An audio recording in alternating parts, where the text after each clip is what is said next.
किसान भाइयों और बहनों, अब बस कुछ ही दिन बाकी है। जी हाँ, पीएम किसान सम्मान निधि की 21वीं किस्त को लेकर एक बहुत बड़ी अपडेट सामने आई है। कहीं आपके खाते में 2,000 रुपए आने वाले हैं या हो सकता है आपका नाम लिस्ट से गायब हो चुका है। और आज के इस वीडियो में मैं आपको बताने वाली हूँ कि कौन से किसान होंगे इस बार खुश और किन किसानों का पैसा अटक सकता है, और सरकार ने 25 अक्टूबर तक कौन सा नया आदेश जारी किया है। पूरा वीडियो जरूर देखिएगा, क्योंकि अंत में मैं आपको वो ट्रिक बताऊंगी जिससे आप मिनटों में जान पाएंगे कि आपका पैसा कब आएगा। देखिए, जैसा कि आप जानते हैं, केंद्र सरकार हर साल 3 बार 2,000 रुपए की किस्त देती है। यानी कि पहली बार में 2,000, दूसरी बार में 2,000 और तीसरी बार में 2,000। इस प्रकार से साल भर में 6,000 रुपए बनता है। इस बार यह योजना अपनी 21वीं किस्त पर पहुंच चुकी है और पूरे देश के करीब 8 करोड़ 50 लाख किसानों को इसका इंतजार है। लेकिन 25 अक्टूबर 2025 की स्थिति के अनुसार सरकार ने एक बहुत बड़ा अपडेट जारी किया है। कई राज्यों में पैसा भेजने की प्रक्रिया शुरू हो चुकी है। जम्मू कश्मीर, पंजाब और हरियाणा के लाखों किसानों के खाते में 2,000 रुपए पहले ही पहुंच चुके हैं। अब बारी है बाकी के राज्यों की, जिनमें झारखंड, बिहार, उत्तर प्रदेश, मध्य प्रदेश, छत्तीसगढ़, राजस्थान और ओडिशा शामिल है। सरकार के सूत्रों से मिली ताजा जानकारी के अनुसार 21वीं किस्त नवंबर के पहले हफ्ते तक किसानों के खातों में आने वाली है। मगर इस बार थोड़ी सख्ती भी बरती जा रही है। जिन किसानों का eKYC अधूरा है या जिनका आधार नंबर बैंक खाते से लिंक नहीं है या जिन किसानों के नाम में स्पेलिंग मिस्टेक है, उनका पैसा रोक दिया जाएगा। इसे विस्तार से समझते हैं। देखिए, सरकार ने eKYC अनिवार्य कर दिया है। अगर eKYC पूरा नहीं किया गया तो किस्त अपने आप रोक दी जाती है।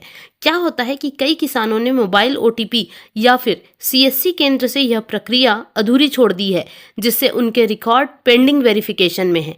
तो अभी आप क्या कर सकते हैं, आपको सबसे पहले pmkisan.government.in पर जाकर eKYC सेक्शन में OTP या बायोमेट्रिक से प्रक्रिया पूरी करनी है।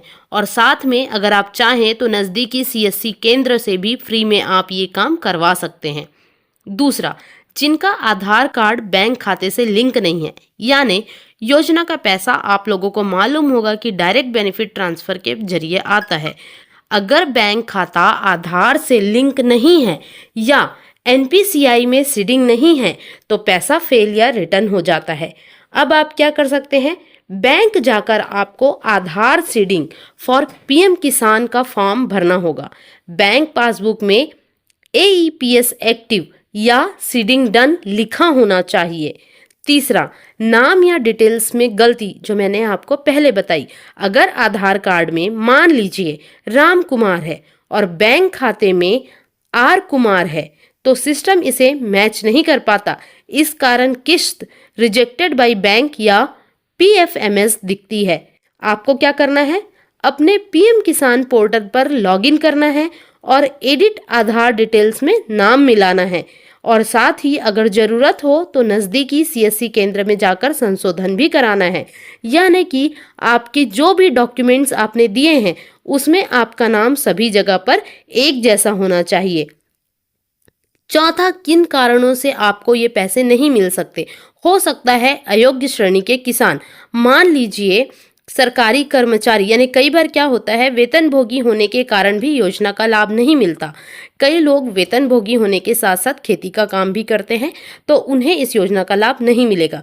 अगर कोई किसान है जो आयकर देते हैं, जिन्होंने इनकम टैक्स रिटर्न दाखिल किया है, उन्हें इस योजना का लाभ नहीं मिलेगा। संवैधानिक पदों पर कार्यरत, मान लीजिए सांसद, विधायक, नगर प्रमुख, ये अगर आप हैं तो भी आपको इस योजना का लाभ नहीं मिलेगा। कोई भी पेशेवर व्यक्ति, डॉक्टर, इंजीनियर, वकील, आर्किटेक्ट आदि जो खेती के साथ अन्य पेशा करते हैं, उन्हें भी इस योजना का लाभ नहीं मिलेगा। साथ ही संस्थागत भूमि मालिक को भी इस योजना का लाभ नहीं मिलेगा, यानी कि जिनकी जमीन किसी संस्थान या कंपनी के नाम पर है। यदि आपका नाम गलती से इन श्रेणियों में चला गया है तो आप अपने राज्य के कृषि विभाग कार्यालय में आवेदन कर सकते हैं। पांचवा, जिन किसानों के बैंक खाते निष्क्रिय या बंद है, अगर आपका खाता कई महीनों से उपयोग में नहीं है तो बैंक उसे डोरमेंट कर देता है, अर्थात सरकार द्वारा जो भेजा गया पैसा है वो वापस कर देता है। आपको क्या करना है, सबसे पहले अपने बैंक जाकर खाते को सक्रिय कराना है और नया खाता बनाकर पीएम किसान पोर्टल में अपडेट करना है, या फिर एडिट बैंक डिटेल्स में जाकर विकल्प से नया आईएफएससी व खाता डाल सकते हैं। ठीक है। छठवा है डुप्लीकेट या गलत भूमि रिकॉर्ड। योजना केवल उन किसानों को मिलती है जिनके पास खेती योग्य भूमि का रिकॉर्ड है। अगर आपके पास भूमि रिकॉर्ड खसरा, खतिहान में गड़बड़ी है या जमीन किसी और के नाम पर है तो किस्त नहीं आएगी। आप क्या कर सकते हैं, पटवारी या राजस्व कार्यालय जाकर भूमि रिकॉर्ड दुरुस्त कराएं, या फिर नाम सही होते ही आपका डेटा वेरीफाइड में आ जाएगा। सातवां, जिनका आवेदन अभी तक पेंडिंग वेरिफिकेशन में है, राज्य सरकार आवेदन की 3 स्तरीय जांच करती है। पहला, रेवेन्यू डिपार्टमेंट का वेरिफिकेशन होता है, दूसरा डिस्ट्रिक्ट लेवल का अप्रूवल होता है और तीसरा सेंट्रल पीएफएमएस चेक। अगर कोई भी स्टेज पेंडिंग है तो पैसा तब तक नहीं आएगा। आप क्या कर सकते हैं, पीएम किसान की वेबसाइट पर जाकर बेनिफिशियरी स्टेटस सेक्शन में जाकर देखना है, वहां लिखा होगा पेंडिंग फॉर अप्रूवल या रिजेक्टेड। स्थिति के अनुसार तहसील या कृषि विभाग में आवेदन करना है। आठवां, जिन्होंने गलत या अधूरा मोबाइल नंबर डाला है, सरकार ओटीपी आधारित सत्यापन भेजती है। अगर मोबाइल नंबर काम नहीं कर रहा तो ई-केवाईसी या अपडेट एसएमएस नहीं आता। आपको क्या करना है, सीएससी केंद्र से आपको अपना लेटेस्ट मोबाइल नंबर अपडेट कराना है, क्योंकि बहुत सारे किसान भाइयों के साथ ये प्रॉब्लम है कि जिस समय वो फॉर्म भरते हैं उस समय उनका मोबाइल नंबर कुछ और होता है और कुछ दिनों बाद वो नंबर बंद हो जाता है और नया नंबर आ जाता है। यहाँ पर उनको प्रॉब्लम होती है। तो आप लोगों को अपना लेटेस्ट नंबर अपडेट कराना है और कोशिश करें कि जो अब नंबर आप अपडेट कराएंगे वही नंबर आपके आधार खाते में भी लिंक हो। अब देखिए आप एक बार में ये कैसे जांच सकते हैं। सबसे पहले आप लोगों को https pmkisan.government.in की ऑफिशियल वेबसाइट पे जाना है। वहाँ पे बेनिफिशियरी स्टेटस में आपको क्लिक करना है, वहाँ से आधार या मोबाइल नंबर आपको डालना है, गेट डेटा दबाना है। आपको तुरंत पता चल जाएगा कि आपका नाम सूची में है या नहीं, किस्त की स्थिति क्या है और कोई कारण लिखा है जैसे कि आरएफटी रिजेक्टेड, एफटीओ जनरेटेड या ई-केवाईसी पेंडिंग, तो आपको उसके अनुसार आपको डॉक्यूमेंट्स जो है अपडेट कराने हैं। और साथ ही मैं आपको बता दूं कि अब सरकार हर 6 महीने में ई-केवाईसी रीवेरिफिकेशन करवाएगी। राज्य सरकारें ब्लॉक स्तर पर सत्यापन ड्राइव चला रही हैं, खास करके एमपीसीजी झारखंड में अक्टूबर से नवंबर तक। जिन किसानों ने पुराने रिकॉर्ड में गलती नहीं सुधारी वे अगली किस्त से परमानेंट होल्ड में जा सकते हैं। साथ ही साथ यदि आप इस योजना का लाभ लेना चाहते हैं तो आपको बता दूं, भू सत्यापन यानी कि लैंड वेरिफिकेशन अब बहुत ही जरूरी हो गया है, खासकर 2024 के बाद से लागू किए गए नियमों में। तो देखिए, भू सत्यापन का क्या मतलब होता है, सरकार यह पक्का करती है कि किसान के नाम पर जो जमीन है वह खेती योग्य भूमि है और उसी किसान के नाम पर राजस्व रिकॉर्ड यानी खसरा, खतिहान या जमाबंदी में दर्ज है, यानी जमीन असली है, किसान उसी का मालिक है और वह खेती कर रहा है। अब ये क्यों जरूरी किया गया, क्योंकि क्या हो रहा था, पहले भी इस योजना में कई फर्जी या डुप्लीकेट आवेदन मिले थे, जहां एक ही जमीन पर 3-3 लोगों ने दावा कर दिया था। कुछ जगहों पर सरकारी कर्मचारी या व्यापारी वर्ग ने भी आवेदन दे दिया था। इसलिए अब केंद्र सरकार ने सभी राज्यों को आदेश दिया है कि हर लाभार्थी किसान का भू सत्यापन करवाना अनिवार्य है। अब देखते हैं किन राज्यों में बहुत जरूरी है। एमपी, छत्तीसगढ़, झारखंड, तीनों राज्यों में अब भू सत्यापन को ई-केवाईसी जितना ही जरूरी बना दिया गया है। मध्य प्रदेश में भू सत्यापन ड्राइव चल रही है राजस्व एवं कृषि विभाग द्वारा।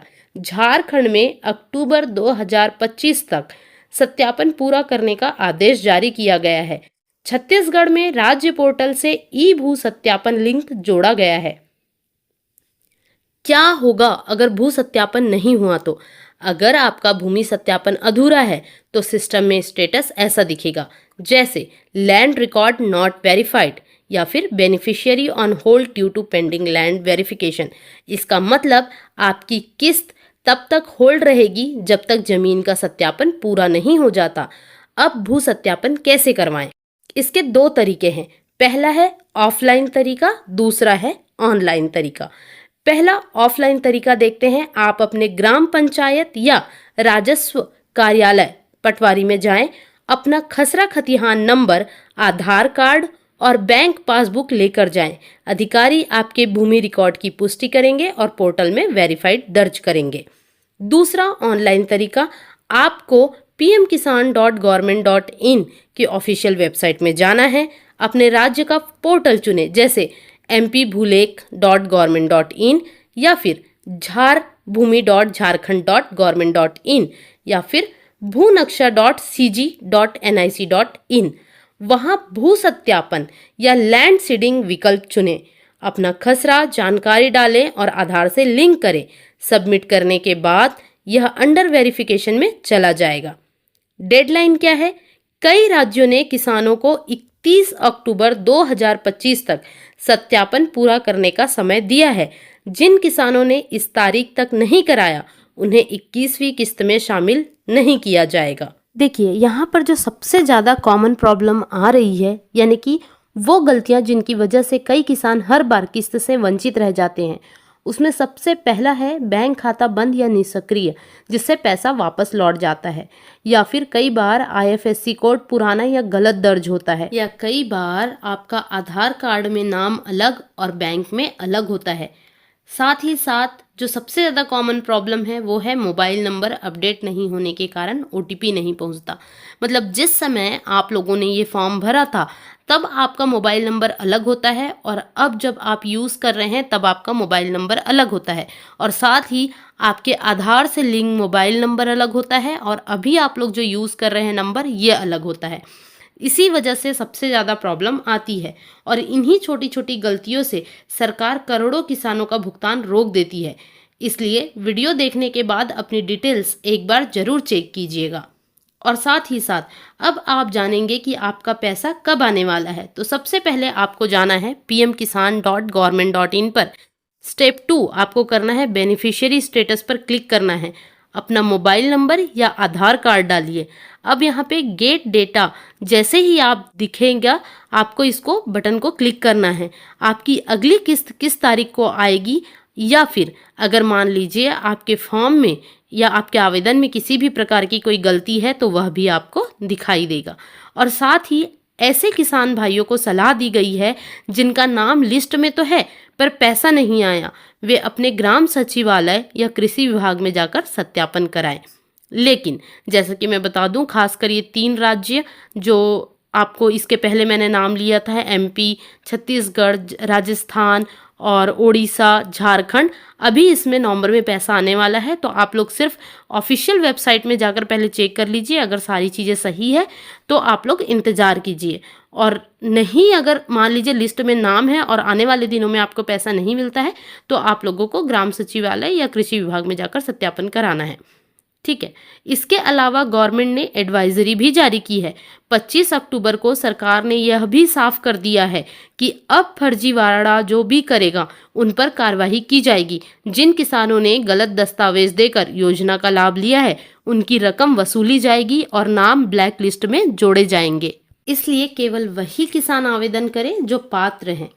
देखिए किसान भाइयों, अगर आप चाहते हैं कि आपकी 21वीं किस्त बिना किसी परेशानी के आए तो इस वीडियो को हर उस किसान तक पहुंचाइए जिसने अभी तक eKYC नहीं कराया है। नीचे कमेंट में लिखिए PM किसान 21वीं किस्त चाहिए, ताकि मैं अगली वीडियो में राज्यवार सूची और बैंक अपडेट लेकर आ सकूं। और हाँ, अगर आपने अभी तक चैनल को सब्सक्राइब नहीं किया है तो ज़रूर करें, क्योंकि यहाँ मिलती है हर सरकारी योजना की सच्ची और ताज़ा खबर सबसे पहले और सबसे तेज।